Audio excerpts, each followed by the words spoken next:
What we say that we cannot wait for the vaccine to reopen borders and to restart the traffic significantly. So that the reason why we are urging government to implement a systematic testing of passengers at departure, at arrival, following the recommendations that have been issued by the International Civil Aviation Organization and by the recommendation issued by the special working group of this organization that includes health authority and health departments of various countries. It's a protocol of testing. It's a process of testing, a manual to implement it. It should be done in many countries. And then, as a counterpart, countries could remove travel restrictions and particularly the quarantine measures that are a major blocking point to restart our traffic.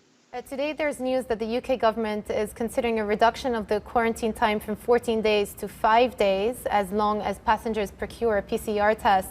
Do you welcome this initiative? And do you also wish that they could have introduced this a bit earlier? First of all, it goes in the right direction, but we must be conscious of the high negative impact of quarantine. When there is a quarantine, even if it's 4 or 5 days, it's a complete deterrent to traffic.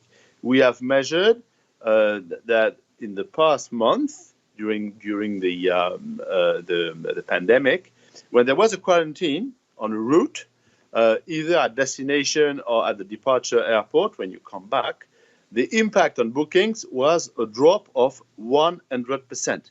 So it's a real blocking point. So what we are asking governments is to remove the quarantine measures, but of course to implement a safe process to ensure that they do not reimport the virus or that there is no risk of transmission coming from passengers traveling from abroad.